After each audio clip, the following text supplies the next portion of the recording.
Hello mga kapatid, mga kamag-anak, mga kaibigan, kumusta po kayo? Isang manigong bagong taon o isang mapagpalang bagong taon, of course, spiritually sa ating lahat na sumusubaybay sa ating pong pag-aaral ng salita ng Diyos, rightly divided. Kumusta po higit sa lahat ang inyong spiritual life, mga kapatid? Ang main concern po ng Diyos ngayong kasalukuyang dispensation ay walang iba kundi ang ating inner man, ang ating spiritual life. Ngayong gabi ay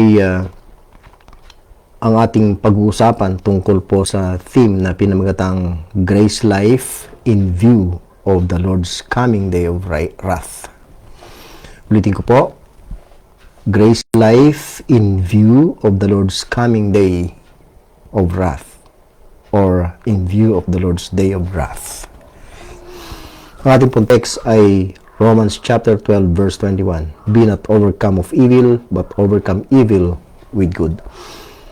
Kailangan kami po ay nagpapasalamat sa inyong kabutihan, katapatan, hindi ka po nagkulang, Panginoon. Napakabuti mo sa amin. Pinatunayan mo ang iyong pag-ibig, nang ipagkaloob mo ang iyong anak. Maging aming Panginoong Kristo ay voluntaryong nagbuwis ng kanyang buhay para sa amin. Tinanggap mo kami, hindi dahil kami ay mabuti, kundi dahil sa iyong mayamang biyaya at purpose in Christ before the world began. Pinapupurihan ka namin, maging salita sa pangalan po ng Panginoong Kristo namin tagapagligtas. Amen. Balik tanaw saglit mga kapatid sa ating pong nakaraang pagtalakay. Last year, we will say, noong December 2024, it's all about the coming of our Lord Jesus Christ. Yan po yung ating serye. At ang theme, if I remember it right mga kapatid, ay waiting for Christ until when. At ating pong napatunayan sa pamamagitan ng mga verses, dahil serye po ito, ay marami pong patunay mga kapatid na ang ating paghihintay ay tinawag po sa Word of God na sa tinatawag na Day of Christ, or sa ibang expression naman ay Day of the Lord Jesus, Day of our Lord Jesus Christ, and then yung word na coming of our Lord Jesus Christ. Makikita natin sa Word of God, particularly sa mga sulat ni Paul, na maraming variations yung pong pagkakabanggit sa titulo ng Panginoon, subalit iisang araw ang tinutukoy. Ang isang nakalulungkot na bagay ay sinasabi po natin na may dalawang natitirang bagparito ang Panginoon. At yan ay yung coming niya before what we call 70th week, at yung coming din niya after the 70th week. At dahil dyan ay meron tayong mga pagbibigay diin sa ibang mga expression. Halimbawa, yung Day of the Lord, we're saying na iba ito sa Day of Christ. Dahil na-accommodate po natin yung pong paniniwala, mga kapatid, na meron ngang dalawang lalabing pagparito pa ang Panginoon. Kung totoo po yan, mga kapatid, pinapansin natin yung konting diferensya at sinasabi nating may pagkakaiba, tignan po ninyong mabuti yung mga ginamit na expression ni Paul sa kanyang mga sulat. Meron pong at least 8, kundi po nagkakamaling variation ng paggamit ng pangalan ng Panginoon. You will say, associated with His coming, or the Day of the Lord, or Day of Christ. Kung sabihin natin ibang Day of Christ at Day of the Lord, paano po yung expression na Day of the Lord Jesus? Day of our Lord Jesus Christ, or coming of our Lord Jesus Christ. Bakit may iba't ibang variation? Kung sakaling sabihin natin may kaibahan, may distinction, and then hindi lang dalawang coming or dalawang day ang hinihintay natin dahil sa mga variations na pinapansin natin, magkakaroon at least ng mahigit 5 na pagkakaiba. Magkakaroon at least ng, we will say, at least 5 o higit pa na Day of Christ, Day of the Lord, Day of the Lord Jesus, the Day of our Lord Jesus Christ.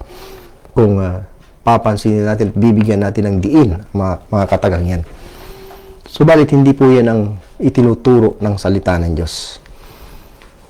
Ang concern ko lamang po mga kapatid, mga kaibigan, mga kamag-anak ay kung ano nga ba talaga ang itinuturo ng salita ng Diyos. Hindi po nawa mangingibabaw yung ating pong mga doctrinal references o yung ating mga dispensational chart na ginagamit, kundi ang salita ng Diyos po lamang, sapagkat yan po yung ating final authority. Not trying to convince you or persuade you.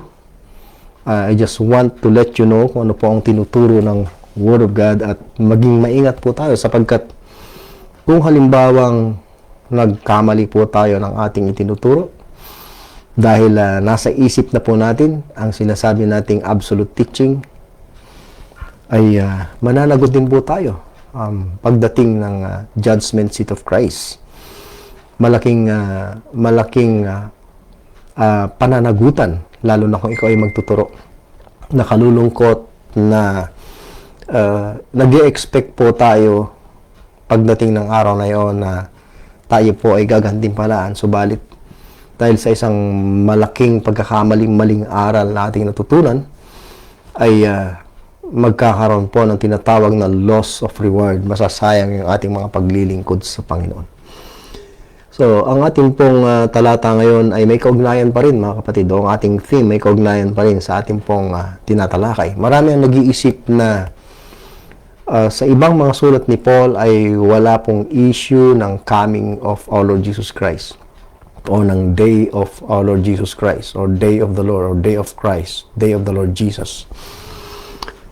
Hindi nila iniisip na maliban sa 1 and 2 Thessalonians na coming ang issue, ay halos lahat ng sulat ni Paul may issue ng coming of our Lord Jesus Christ. Looking forward ang mga believers even during the first century, na kung saan sa mga sulat ni Paul sa mga churches ay inilatag ang doktrina o ang aral, hindi lamang sa mga naunang Kristiyano ng unang siglo, kundi sa lahat ng miyembro ng katawan ni Kristo na mag-e-exist hanggang sa kanyang pagparito. Hanggang sa Day of Christ or Day of the Lord Jesus, Day of Jesus Christ or Day of the Lord na nakasaad sa prophecy. Now, ang Book of Romans, mga kapatid, ay of course isang napakahalagang aklat, epistles, para sa church, the body of Christ. Marami pong mahalagang doktrina, pundasyon ng pananampalataya ng isang miyembro ng katawan ni Kristo, na kung kanyang matututunan ay mapatitibay siya. So, dito po sa Romans, sa huling talata halimbawa, ay binanggit ni Paul ang tungkol sa pagpapatibay o pagpapatatag. Now to him that is of power, so Romans 16:25-26, now to him that is of power to establish you according to, may tatlong bagay na ginagamit. My gospel. Then, binanggit din po niya, in the preaching of Jesus Christ according to the revelation of the mystery, yun yung ikalawa, which was kept secret since the world began, but now is made manifest. Then, dun sa verse 26, and by the scriptures of the prophets, yun yung ikatlo. So, lahat ng yan ay tinalakay ni Paul sa buong aklat. At yan yung ginagamit ng Diyos to establish the believer in Christ. Ayan. At doon sa Romans 16:25-26 ay I believe na tumutukoy na rin po ito sa all scripture na ginagamit ng Diyos. Gaya ng sa 2 Timothy 3:16. Profitable for doctrine, for reproof, for correction, for instruction in righteousness, that the man of God may be perfect. That upang tayo po ay maging, yung man of God ay maging mature, makumpleto ang kanyang knowledge through this all scripture rightly divided, truly furnished unto all good works. Yun po yung purpose ng Diyos dyan.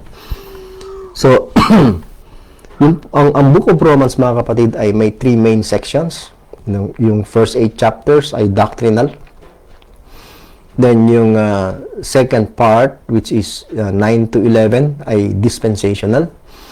Then yung 12 to 16 ay practical application ng doctrinal, yung mga doctrines na tinalakay ni Paul sa Romans 1 to 8. And then may issue rin ng doctrine concerning Israel kung ano ang kanilang kalagayan in the past, kasalukuyang kalagayan, at kung ano magiging future nila.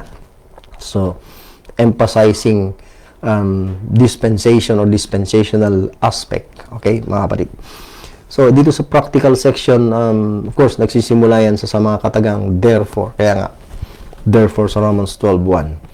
So, bago mo maintindihan yung pong punto ni Paul sa Romans chapter 12, dapat, bago mo siya mai-apply, okay, maisagawa sa iyong buhay by faith, dapat naintindihan mo na yung mga issues sa Romans chapter 1 hanggang chapter 11.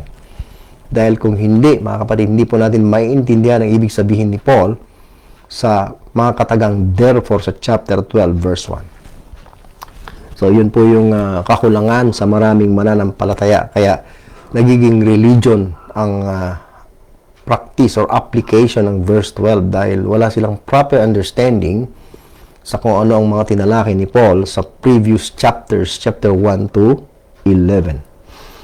So, hindi po tatalakayin lahat ng verses, mga kapatid, dito po sa talatang ito. But we will just begin on dito po sa verse 9. Sabi po ni Paul, let love be without dissimulation. Abhor that which is evil, cleave to that which is good. By the way, bago po bigyan ng konting komento ang mga talatang ito, nais ko pong bigyang diin na sa kasalukuyang dispensation of the grace of God ay napakabuti ng Diyos. Napaka-gracious niya. He is dealing with us according to the riches of His grace. According to His great love, wherewith He loved us through our Lord Jesus Christ. According to His mercy. Kaya nga sa Romans chapter 12, I beseech you therefore, brethren, by the mercies of God. So, sa mga sulat ni Paul, malinaw na ang Diyos hindi po nagpapakita ng galit, hindi po nagpapakita ng kapuotan, hindi po siya nakikitungo sa pamamagitan ng kanyang kapuotan, no, sa mga tao ngayon, bagamat ang tao o ang mundo ay tumatalikod sa kanya at napopuot sa kanya at sa kanyang salita. Hindi po ganun ang balik ng Diyos sa mga tao, sa mundo. Maging sa body of Christ. Hindi kailan na marami pong hindi tapat na mga member ng body of Christ na mumuhay sa laman, subalit mapagbiyaya pa rin, or God is dealing with us kahit na nagkakamali tayo according to His grace, mercy, love. So, madalas yan sa mga sulat ni Paul, mga kapatid. He is reconciling even the world na napaka-ungodly and unrighteous. Okay? Through the gospel or through the ministry of reconciliation. Through the gospel of the grace of God. Through the gospel of Christ, the finished work at Calvary. So, kung magpapakita man ang Diyos ng galit o poot, yan ay after the dispensation of the grace of God. Kaya dapat ang ating pong ugali, mga kapatid, ay reflection ng ugali o dealing ng Diyos sa sangkatauhan sa ating mga member ng body of Christ at sa world in general, mga kapatid. So, yun po yung nakikita nating aral ng salita ng Diyos. So, dito na po tayo sa verse 9. Ito'y pakikitungo natin sa kapwa natin mga mananampalataya. Let love be without dissimulation. Yung bang false pretension. So kapag sinabi po natin mahal natin ang isang kapatid, no, hindi po tayo nagpapakita ng parang mabuti sa panlabas, subalit ang kalooban naman ay may kinikimkim na sama ng loob. So yun po ang ibig sabihin ng love let love be without dissimulation. Gaya ng pag-ibig po ng Diyos, ng pag-ibig ng Panginoong Jesucristo. He voluntarily gave Himself, His life. Okay? At nagsakripisyo siya dahil sa kanyang pag-ibig. But God commended His love toward us in that while we were yet sinners, Christ died for us. Yun po ang pag-ibig. Hindi tumitingin dun sa pagkakamali ng isang tao, kundi nag-o-offer siya ng biyaya, ng kapatawaran sa kabila ng kasamaan natin. At kung tayo maniniwala o sasampalataya, tayo po ay magiging mga beneficiaries ng kanyang pag-ibig, ng kanyang biyaya. Ayan po, mga kapatid. So, dito po sa verse na ito, kamuhian po natin ang masama. Ano mang uri ng kasamaan, mga kapatid? Sabi nga ni Paul, abstain from all appearance of evil. Masamang asal, pag-uugali, pananalita ay kamuhian po natin. Abhor that which is evil. Saan po tayo dapat kumikiling? Doon po sa mabuti. Yan po yung business natin bilang mananampalataya, mga kapatid. Tayo po ay nagkakamali sa bawat isa, subalit kung ito yung ating paniniwalaan, hindi po mahirap i-resolve ang mga problema natin sa buhay. Hindi kaila na sa mga mananampalataya, sa mga churches, ay may mga hidwaan. Ayan, mga kapatid. Dito naman, dito ay tinuturo ni Paul kung paano po tayo umasal, kung ano po yung behavior natin bilang isang nakakaintindi ng biyaya. Okay? Verse 10, be kindly affection one to another. So, yung ating pong pagiging mabait ay, sabi nga, be kindly affection. Again, itong affection na ito ay may kaugnayan din sa pag-ibig. Hindi po ito isang emotional na bagay, mga kapatid. I believe na ang affection is something to do with our inner being. Okay? Na lumilikha o nililikha ng salita ng Diyos. Nililikha ng understanding natin sa Word of God or will of God. Hindi po nakadepende sa emotion yan, kundi sa Espiritu. Paul speaks of bowels, in all the bowels of Jesus Christ sa Philippians chapter 1. I don't believe na ang pag-ibig ay nakabatay sa emotion. Ang emotion po natin hindi perfect. Kaya kailangan may Word of God upang makontrol ang emotion. Ayan, mga kapatid. So, ito pong verse 10 ay sabi ni Paul, be kindly affection one to another with brotherly love. So, yung love of God is shed abroad in our hearts by the Holy Ghost. It's the love of God or love of Christ, mga kapatid. Then sa verse na yan, sabi niya, preferring one another. You prefer one another. Hindi yung sarili natin ang iniisip natin.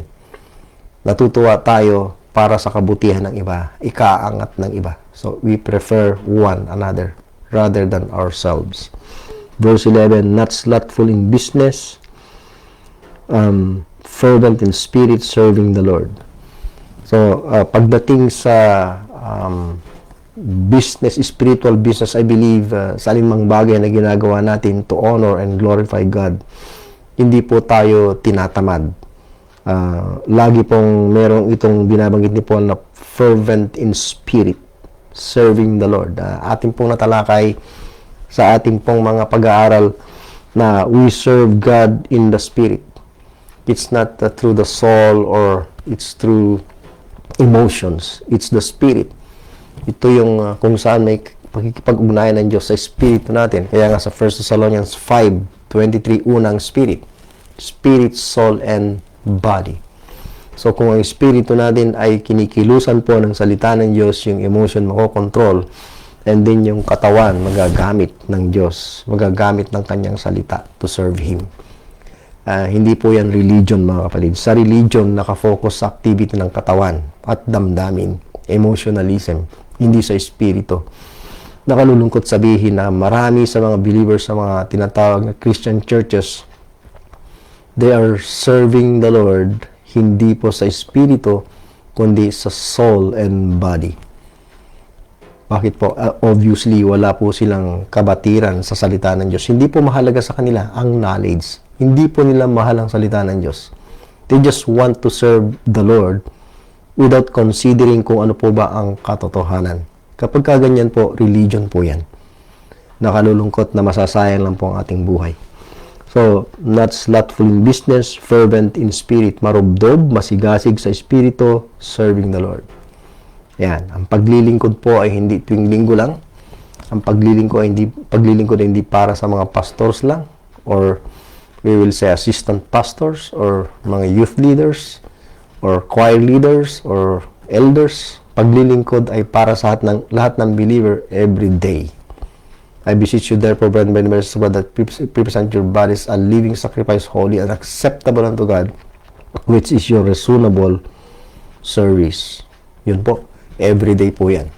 Lifestyle po natin yan, mga kapatid. Hindi po religious activity yan. And then, rejoicing in hope. Well, hindi po kaila na meron po tayong inaasam o pag-asa. Meron tayong pag-asa na binabanggit si Paul na hope of the redemption of our body, and that is future, yung pagbabago ng ating katawan. Marami po nagkakasakit ngayon. Kagaya ko po, hindi po nawawala yung ubo, asma nga yung malamig, sipon. But that's normal, mga kapatid.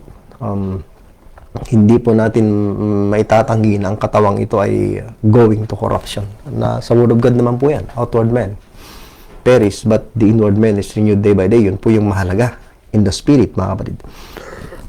Sorry po. So, we rejoice in hope. Every day, we are thinking of the coming of our Lord Jesus Christ. We wait for His coming. We wait for His glorious appearing. We are waiting for the day na kung saan the Lord will be glorified in the saints. But of course, as I've said sa aking mga itinuro, mga kapatid, aking mga pagtuturo, I don't believe, mga kapatid, sa tinatawag na imminent coming or imminent rapture, so-called rapture. Wala pong ganyang itinuturo ang Word of God.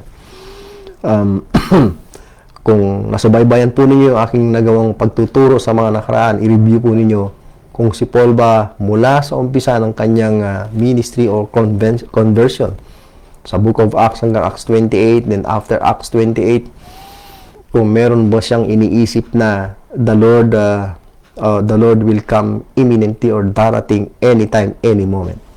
Yung pong mga verse na ginagamit, halimbawa sa 1 Corinthians 15:52, sabi po doon is in a moment, in the twinkling of an eye. Hindi po sinasabing in any moment. Yung pagbabago ng katawan ang tinutukoy, hindi po yung coming of our Lord na biglang darating sa isang kisap mata. Kundi at that coming in a moment, yun po ay specific, in the twinkling of an eye, mababago yung ating katawan. So dapat nating pag-aralan kung anong sinasabi ni Paul sa kanyang mga sulat, at ako'y naniniwala dito po sa ating topic na pinag-uusapan. Malinaw po ang 2 Thessalonians, maging ang 1 Thessalonians, first letter niya, 2 Thessalonians chapter 1, chapter 2, tungkol sa isyong yan. Magkakaroon po tayo ng kabatiran kung kailan ba yung pagdating ng Panginoon, in the sense na you know what is written in the Word of God, ano yung sequence of events na nakalatag sa mga sulat ni Paul. Darating po tayo dyan, mga kapatid. Sa 2 Thessalonians 1, 2 Thessalonians chapter 2, malinaw po ang turo ni Paul na ating apostol tungkol sa timing ng pagparito ng Panginoon. May mga events, mga kapatid, na magkakakasunod, lalo na pagdating sa 2 Thessalonians chapter 2. Okay? So, rejoicing in hope, kahit na mahirap ang buhay, kahit na marami po tayong problema, yan po ay lilipas lahat. We should rejoice in our hope. Okay? Yung glorious appearing, yung hope of eternal life natin, yung hope of the redemption for our body. Sabi nga ni Paul sa Romans 5, we glory in tribulations also. Ayan. So, meron po tayong hope. At we should exercise patience of hope, kagaya ng mga taga-Thessalonica. Okay, meron silang patience dun sa kanilang inaasam na pagparito ng Panginoon, at nag-i-endure sila, hindi yung iniisip nila sana dumating ka na, Panginoon. Okay, wala pong ganong kaisipan. Actually, opportunity, kung may kahirapan ka, tribulation ka, to manifest the grace of God in your life, yun ay advantage, kasi ang godly character ay nade-develop, mga kapatid. At in turn ay nakapag-iipon ka, may chance ka na magtamo ng reward pagdating ng Panginoon sa Kristo. Then, patient in tribulation. Ayan, so, kaakibat ng ating pagkagalak o kagalakan sa pag-asa, yung pagiging mapagpasensya natin sa mga kapighatian. And then, continuing instant in prayer. So, laging nagpapatuloy po tayo, hindi lamang pray without ceasing, kundi continuing instant. Sa mundong ito, maraming trouble sa pakikitungo natin. sa kapwa natin, sa mga unbelievers, ay natetes yung ating pagiging mananampalataya. So, lagi tayong makipag-ugnayan sa Panginoon sa pamamagitan ng Kanyang salita. Ang prayer ay itinuro sa atin ng Diyos. We should pray in the Spirit. Hindi lang yung Espiritu natin, kundi capital letter in the Spirit or with the Spirit, Spirit of God. Anong gagamitin po ng Espiritu ng Diyos upang makapag-pray po tayo ng tama? Ang Kanyang salita. Hindi po yung kung ano lang yung naisip natin at gusto nating sabihin sa Panginoon ay yun na lang po at walang consideration kung ano naman yung sinabi sa atin ng Panginoon. Itinuro niya sa atin na i-communicate natin sa Kanya. Para yung prayer natin ay maging totoo at kalugod-lugod sa Kanya. Dahil kung mag-iisip lang po tayo ng gusto nating sabihin without considering o hindi po natin iniisip ko anong tinuturo ng Word of God, kung ano yung doctrine behind sa prayer ngayong dispensation, hindi rin po nakalulugod sa paningin ng Diyos yun. Maaaring sa atin, yung emotion natin na ibsan. But, what about the will of God, the Word of God? Lalo na ngayon, we have now a complete will of God or Word of God ay pinagkaroon kay Paul para sa ating mga member ng Body of Christ. So, we should not be praying as if we don't know the will of God. Ang issue ng will of God ay kung ano yung nakasulat. Kung hindi yung kung ano yung iniisip natin. Merong will of God na nakasulat na at perfect will of God po yan, mga kapatid. So, we should keep on studying the Word of God kung hindi po natin naiintindihan at nararating yung pagkakaunawa tungkol sa bagay na yan. So, dito po sa verse na ito, continuing instant in prayer is, I believe na ang prayer and the Word of God go together. Hindi po sila pwedeng maghiwalay. Distributing to the necessity of the saints. Hindi kailan na may mga kapatid po tayong nangangailangan din. Yung necessity dito is in terms of physical or material na pangangailangan. So, hindi lamang po mga workers ang bibigyan natin, kundi mga kapatid, no? Mga saints, mga banal. Yung mga mahihirap na mga kapatid natin, kung tayo po ay nakakaangat sa buhay, ay nagdi-distribute, yung salitang distribute. Now, malungkot po na man by nature is selfish, kahit na mga believers. Iniisip nila na bakit naman ako magbibigay, ako ang naghirap para sa iba. Mga kapatid, kung naintindihan natin ang biyaya at concern tayo dahil may pag-ibig tayo, pagmamalasakit sa isang kapatid, at nakikita nating may necessity, may pangangailangan siya na hindi niya kayang tugunan sa kanyang sarili, bakit hindi po natin sundin ang verse na ito by faith? Dahil yan po ang sinasabi. Distributing to the necessity of saints, given to hospitality. Ang Pilipino, hospitable, pero hindi po yan counted sa Word of God kung yun po yung ating i-apply na Filipino culture, no? Ang dapat ay nagpa-practice tayo ng hospitality because it is what the Word of God teaches. Yun po yung may pakinabang in the sight of God, mga kapatid. 14, bless them which persecute you. Bless and curse not. Alam niyo po, under the law, may blessing and cursing na issue. Kapag sumunod ang Israel, blessing, material blessing po yun. Kapag hindi sumunod, may curses, may palo sa physical aspect ng kanilang buhay. Wala ng blessing, may palo pa. At kung nagbabasa po tayo ng Book of Psalms, may mga tinatawag na imprecatory prayer or imprecatory psalms. Ipinagpe-pray po nila yung mga kaaway nila na parusahan ng Diyos. Yun po ay in view of what God was doing or dealing doon po sa time pass under the law. At during that time na pagkatapos ng dispensation of the grace of God, doon kasi i-execute ng Diyos yung judgment, no? Ay yun po yung konteksto ng mga prayer na yun. So ngayong dispensation, hindi po yun ang tinuturo ng Diyos. Na ipagpe-pray po natin yung mga kaaway natin na parusahan ng Diyos. No. Wala pong ganong tinuturo si Paul, kundi maliwanag. Sabi niya, bless them which persecute you. So, pagpapalain mo sila at hindi mo sila susumpain. Ayan, mga kapatid, yan po ang sinasabi ng Word of God.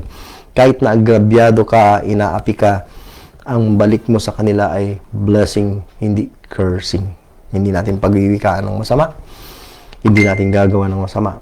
Kundi, we will pray for them, share natin ang Word of God, ang Gospel, at kung kaya nating tumulong in material terms because we believe na yan ang tinuturo ng Word of God, do good unto all men, ay yun po ang gawin natin. Yun po yung punto ng blessing. Nasa konteksto pa rin ng kabutihan. And then verse 15, rejoice with them that do rejoice. Of course, yung rejoicing, I believe na kung ang pinag-uusapan ay sa katotohanan or sa Panginoon, sabi nga ni Paul, rejoice in the Lord always, and again I say rejoice. So, sa mga nagagalak, makigalak po tayo. Hindi po sa kasamaan, of course, we do not rejoice sa anumang masama. O yung, hindi po tayo nagagalak sa worldly lusts or fleshly desires, hindi po, kundi sa katotohanan. Makigalak po tayo dun sa mga nagagalak sa katotohanan, sa Panginoon, tumitindig sa katotohanan, makidalamhati po tayo sa mga nagdadalamhati. Excuse me, weep with them that weep. May mga nagdadalamhating believer, so makisimpatiya tayo, encourage natin, strengthen, comfort natin sila sa pamamagitan ng salita ng Diyos. And then 16, be of the same mind one toward another. Hindi po mangyayari ito na magkakaroon tayo ng parehong pag-iisip kung ang isa ay hindi nagko-consider ng Word of God. Alam nyo, sa Word of God may mga tinatawag na carnal believers, yung mga makalaman ang pamumuhay, yung mga gawa ng laman nandyan. Gusto nyo ma-review yan, puntahan nyo lang po ang Galatians 5:19-21, mga gawa ng laman. At kahit na mga believers ay kinakikita na ng gawa ng laman, yun ang nakalulungkot. Kapag carnal ang believer, yun po yung manifestation sa kanyang buhay, yung mga gawa ng laman. So, yung believer na namumuhay sa Word of God, spiritual, pinaiiral niya ang Word of God, hindi ko naman sinasabing hindi siya magkakamali, magkakasala rin siya. But, kapag may Word of God, ang Word of God ang mag-aayos, kikilo sa kanyang buhay upang mai-align, maitugma ang kanyang buhay sa salita ng Diyos pagkatapos niya magkamali. So, yung mga believer na may gusot, may problema sa kanilang buhay, kung parehong nag-iisip ng Word of God, naturuan ng sound doctrine, hindi po mahirap yung be of the same mind one toward another. Ang magpapaging isa sa pag-iisip natin sa bawat isa ay salita ng Diyos. Remember, sabi ni Paul, we have the mind of Christ. The mind of Christ is nasa Word of God in the form of sound doctrine, mga kapatid. So, meron tayong mga pagkakaiba, mga kanya-kanyang opinion. At kung yun ang paiiralin natin, mag-aaway tayo, may yung damdamin natin, may madaling masaktan, may hindi. Kapag yun ang pinaiiral, hindi po yung mind of God or mind of Christ through the Word of God. Kasi mind of God yan, mind of Christ yan, mind of the Lord, ang salita ng Diyos. Ano? Yung sinabi ni Paul na we think that the apostles are parang ang sinabi niya is considered last, hindi po nagkakamali, of scoring, something like that, rejected of men, yung idea. Nag-iisip siya na gano'n. Ang pag sinabi niyang I think or we think, that is how God thinks. He's thinking like God thinks. That means may Word of God na umiiral. You behave like God behave. May Word of God pa rin na umiiral. Ayun, mga kapatid. So, be of the same mind one toward another. Through the Word of God lang yan, mga kapatid. Mind not high things. Yun po yung problema sa atin kapag umiral ang pride. O kaya naman ay yung mga ambisyon natin, nakakalimot tayo sa Word of God. Ang iniisip natin mga bagay na matataas o na lumilika ng pagmamataas sa atin. Nag-iiba ang tingin natin sa mga ibang mananampalataya. Kapag tumingin po tayo sa ating sarili na mas nakaririwasa sa iba, mas angat sa buhay, mas mahusay, mas magaling, okay, hindi na po tamang pag-iisip ng Diyos yun. Dapat ang pag-iisip natin is that sa bawat isa, bawat mananampalataya ay kagaya ng pag-iisip ng Diyos. We should see each other as God sees them. Kung tayo ay nagkakamali, nalalabag natin ng salita ng Diyos, hindi po malupit ang Diyos sa atin. Tinitignan niya tayo in Christ. Tayo ay beloved, accepted in the beloved. Tayo po ay mga miyembro ng kanyang katawan. Tayo po ay pinatawad, naging matuwid, sanctified, justified, washed. Yun po yung tingin ng Diyos sa atin. Hindi po yung kapag nakagawa tayo ng pagkakamali ay babalikan po tayo ng Diyos ng masamang pakikitungo at pag-uugali. Kaya mali yung kaisipang ang Diyos na mamalo ngayong dispensation of grace, kagaya ng pagpalo niya in the past under the law. Ang Diyos ngayon ay, kung nagkakamali tayo, kino-correct niya tayo through His Word. O kaya naman, ang mga kapatid na may kabatiran sa salita ng Diyos, tutulong upang i-correct yung ating maling asal, o kaya ay yung ating maling doktrina, no? Dalhin po tayo sa katotohanan. At yan ay gagawin natin in the context of love. Love without dissimulation. Speaking the truth in love. So, mind not high things, but condescend to men of low estate. Mas mabuting makibagay doon sa mga taong nasa mababa ang kalagayan. Ang malungkot is, gusto kasi natin by nature na nakikibagay doon sa mga may sinasabi. No? Yung angat sa buhay, yung mga taong nirespeto ng lipunan, ng mundo, ayaw nating, kumbaga, ma-identify doon sa mga mababang uri ng tao. Gusto natin makipag-associate sa mga tinitingala ng mundo. But in the side of God, baliktad mga kapatid. No, hindi na baling sa mata ng mundo ay wala kang kwentang tao. Mahalaga ay sa harapan ng Diyos, mga kapatid. Condescend to men of low estate. Doon tayo makibagay. Be not wise in your own conceits. Pwede kasi yan na tayo ay maging matalino o marunong sa ating sariling mga paghahaka o pag-iisip. Kung hindi natin paiiralin ang salita ng Diyos, mangyayari po yan. Ikukumpara natin ang ating sarili sa iba at tinitingnan natin na mas marunong tayo sa kanila. A person who is wise in his own conceit does not consider kung ano yung Word of God, will of God, kung ano yung viewpoint of God sa isang bagay. Katumbas din yan ang pamumuhay ng mga Israelita sa panahon ng judges ng walang hari. Yung philosophy of life noon is they do that which is right in their own eyes. So, kapag ginagawa mo kung ano yung mabuti sa iyong paningin without carefully considering ang tinuturo ng Word of God, that is wise in your own conceits. Kung ignorante po tayo sa Word of God, ay magiging wise din po tayo in our own conceits. Ang totoo ay full tayo, mga kapatid. Nakalulungkot sabihin, no? Be not wise in your own conceits. And then tuloy po natin chapter 12 pa rin, verse 17 to 20. Ito pong mga verses na ito ay tumutukoy po, I believe, sa future na kung saan may kaugnayan sa judgment, may kaugnayan sa puot ng Diyos. Dahil obvious po sa mga verse na babasahin po natin. Verse 17, recompense to no man evil for evil. So yung salitang recompense, ginamit po yan, associated word yan sa coming of Christ. Then, yung salitang, look at verse 19, yung salitang avenge, nandyan, avenge not yourselves, huwag niyong ipagganti ang inyong sarili. Then, give place unto wrath, may bigay kayo ng puwang sa wrath. Kaninong wrath yan? Obviously, sa Diyos o sa Panginoon, dahil sabi niya, for it is written, vengeance is mine. So, yung puot, yung paghihiganti, ay sa Diyos, hindi sa atin. Hindi po tayo gaganti sa kasamaang gagawin sa atin, ninumang tao, lalo ng mga unbelievers sa mundong ito. Sabi ng verse, I will repay. So, yung salitang recompense, yung salitang avenge, yung salitang vengeance, yung salitang repay, wrath, lahat ng yan associated sa day of our Lord Jesus Christ, sa day of judgment, sa coming niya kung saan parurusahan niya ang mga hindi nakakakilala sa Panginoon.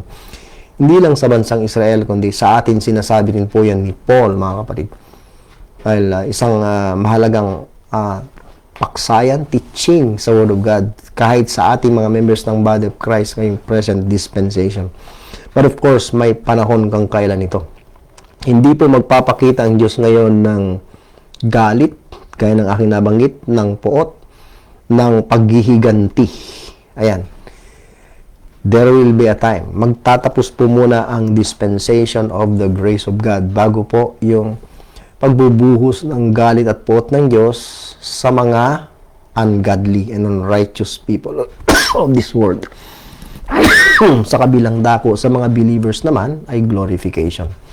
So, babalikan natin ang verse 17, recompense to no man evil for evil. So, pag ginawang ka ng evil, wag mo siyang balikan o gantihan ng evil.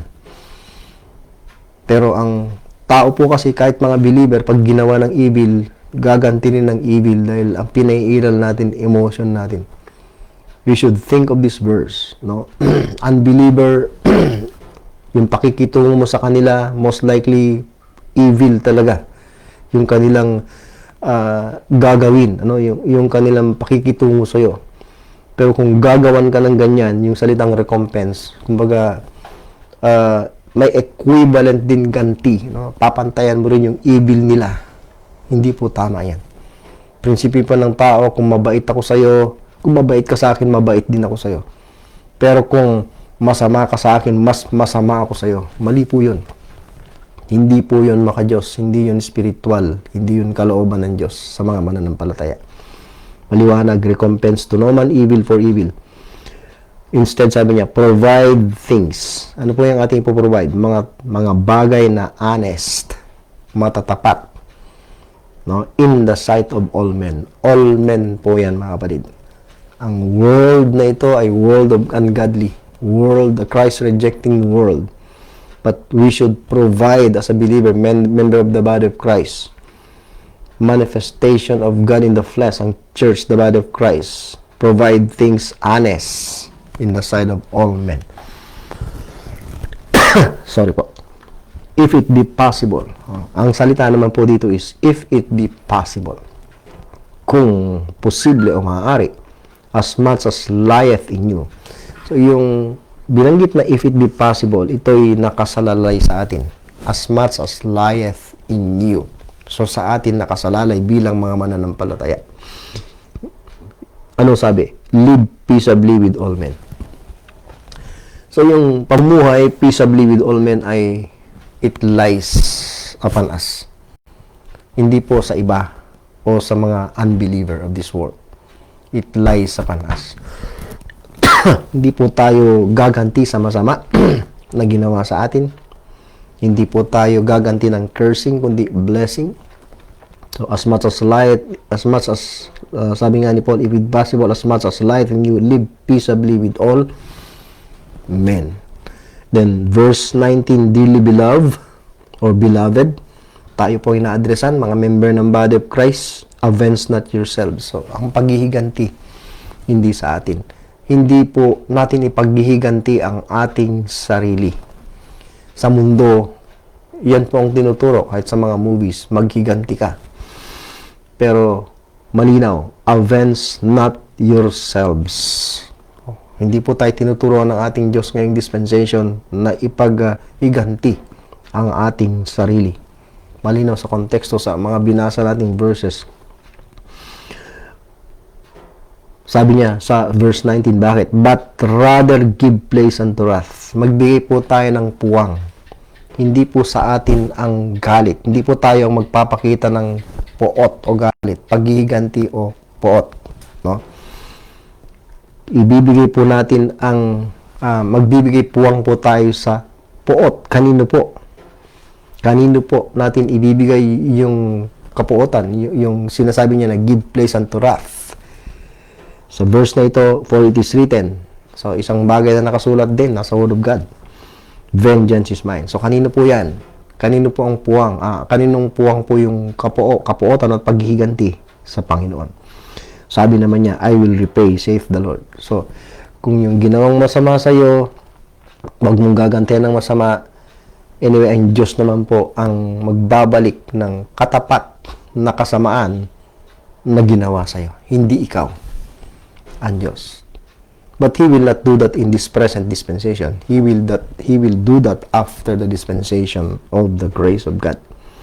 Then, sabi niya, vengeance is mine. Ulitin ko lang po, I will repay, saith the Lord. Yan po yung assurance ng Diyos dito. Hindi ikaw.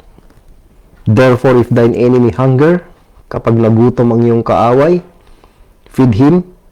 If he thirst, kung nauhaw, bigyan mo siya ng inumin. Ano po? For in so doing, kapag ginawa mo yan, thou shalt heap coals of fire on his head. So, ayan, enemy na po ang tinutukoy dito. Wala pong member ng body of Christ na magkakaaway. Hindi po tayo tinuturing ng Diyos na mga kaaway. Tayo po ay mga anak na ng Diyos, mga minamahal na anak, beloved nga. Yung dinanggit ni Paul is dearly beloved. Dearly beloved. For emphasis. Ano po? Salitang dear ay minamahal, beloved, ganun din. Pinagsama, mga kapatid. So, malinaw po dito na yung mga taong itinuturing tayong kaaway, hindi naman tayo yung makikipag-away dahil tinuturuan tayo ng Diyos nga na gumawa ng mabuti. Tayo nga yung ginagamit ng Diyos to reconcile the world. So, hindi po tayo makikipag-away. Hindi po tayo ang promotor ng away. Bagamat di maiwasang tayo ang inaaway, no? So, kung may mga nagtuturing sa ating kaaway, no, if thine enemy be hunger or enemy hunger, sabi niya, feed him. Kung siya ay nauuhaw, painumin mo siya. Yan yung balik mong mabuting gawa. Ano po? Hindi yung kasamaan, hindi yung pagkakaitan mo siya ng kabutihan, kundi gagantihan mo siya ng mabuti. Yan yung pakikitungo mo, yung gagawin mo sa mga taong nagpapakita ng masamang asal sa iyo, no? Bakit mo gagawin yan? Sabi ng verse, for in so doing, thou shalt heap coals of fire on his head. Konting komento bago po tayo magwakas, mga kapatid. Titignan po natin itong mga katagang coals of fire. By the way, may isa pong talata sa Proverbs, sa Lumang Tipan, sa Proverbs 25, 21 to 22 na merong ganong parehong mga expression. Basahin ko lang po. If thine enemy be hungry, give him bread to eat. So, yung salitang feed him, dito ay give him bread to eat. Pakakainin mo siya ng bread. No? Physical food, you will say. And if he be thirsty, kung nauhaw siya, sabi ni Paul ay bigyan mo siya ng inumin. Dito ay give him water to drink. So, yun po yung papainom mo. For thou shalt keep coals of fire. So, napansin nyo, pareho yung binabanggit ni Paul, may coals of fire upon his head, and the Lord shall reward thee. So, dun sa ginawa mong kabutihan, sa kaaway mo, nagutom pinakain mo, nauhaw pinainom mo, may gantimpala ka sa Panginoon. At dun naman sa taong gumawa ng masama sa'yo, pagkatapos mo siyang ginawan ng mabuti, gaya nitong dalawang example na ito, ay meron namang ganti. Yan, nandyan na po yung tinatawag na siya yung I will repay, sabi niya. Vengeance is mine, avenge not yourself. Siya ang maghihiganti. Yung poot nasa Diyos.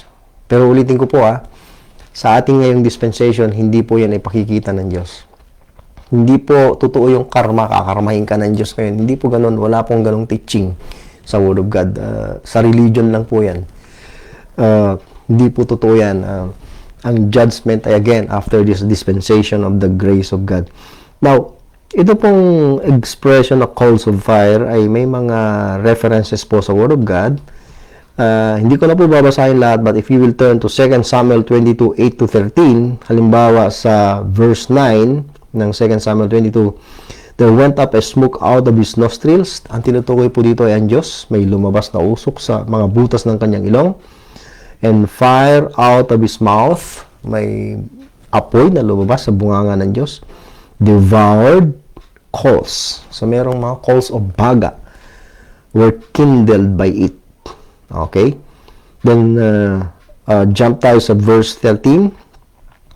Through the brightness before him were coals of fire kindled. Ito pong verse na ito or passage na ito ay in view of the coming of our Lord Jesus Christ in judgment. Subukan po ninyong basahin. Halimbawa sa verse 8, the earth shook and trembled, the foundations of heaven moved and shook because he was wroth. So, ang Diyos o ang Panginoon ay galit dito. Kaya nga, ang mundo ay masishaken, the earth shook and trembled, yung foundations of heaven moved and shook dahil galit ang Diyos. So, ito in the future at the coming of our Lord Jesus Christ. So, itong fire out of his mouth, coals, ay associated with the Lord's judgment that is coming. Yung verse 10, he bowed the heavens also and came down. So, coming of our Lord Jesus Christ yan. He will bow the heavens sa kanyang coming. And darkness was under his feet. So, yung salitang darkness associated with the coming of our Lord Jesus Christ. Marami po yan sa scriptures, mga kapatid. And then, we will go to another verse sa Psalm 18 dahil ang sumulat po nitong Psalm na ito, itong mga binanggit sa 2 Samuel 22 ay si David. Tignan po niyo yung context sa verse 1 ng chapter 22. Then, itong sa Psalms ay si David din, obviously, ano po? Ganon din po ang binabanggit. Speaks of the coming of Christ in judgment. Yung kanyang second coming, ano po? So, nandiyan din po yung the earth shook and trembled. The foundations also of the hills moved. Sa verse 7 po yan. And then, notice, baba na po tayo sa verse 12. Nandiyan din po ulit yung coals of fire. Sa verse 13, coals of fire. So, pareho po ang context. It speaks of the coming of our Lord Jesus Christ in judgment. Ano po? At another verse which would help us tungkol dito sa coals of fire ay, although hindi exact yung expression, but it is connected with it. At nandyan din po yung mga katagang coals, burning coals naman po, halimbawa sa Habakkuk 3:5, before him went the pestilence and burning coals went forth at his feet. Titignan niyo ang context nito is, again, this is about the coming of our Lord Jesus Christ. Halimbawa sa verse 3, God came from Teman, and the Holy One, the Lord Jesus Christ po yan, from Mount Paran, Selah, his glory covered the heavens, and the earth was full of his praise.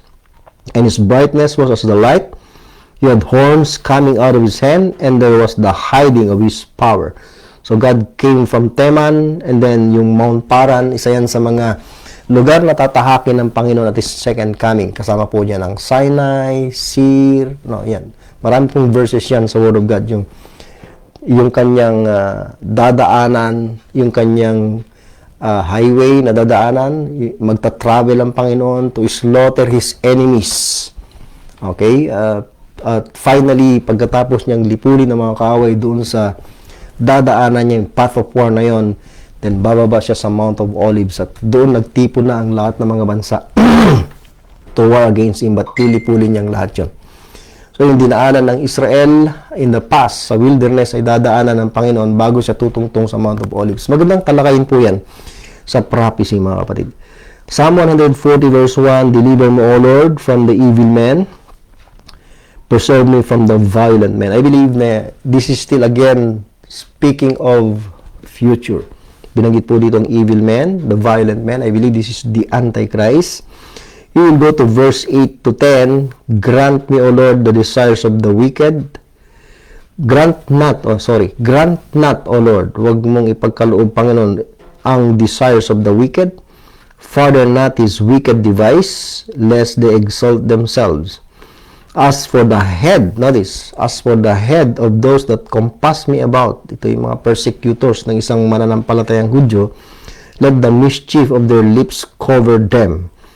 Verse 10, let burning coals, notice, let burning coals, nagkaapoy na mga baga, fall upon them. So, saan po mahuhulog? Sa verse 9, as for the head of those that compass me about. So, doon po mahuhulog sa kanilang mga ulo, let burning coals fall upon them.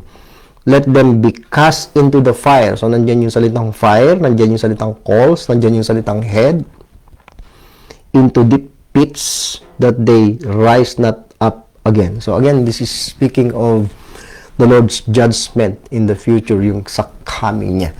So, I believe na ito yung pinupunto ni Paul dyan sa Romans chapter 12. So, yung calls of fire, I believe ay literal yan, associated na expression or words sa pagparito ng Panginoon in punishing the ungodly. Hindi po mga believers. Yung mga taong gumawa ng masama, yung mga taong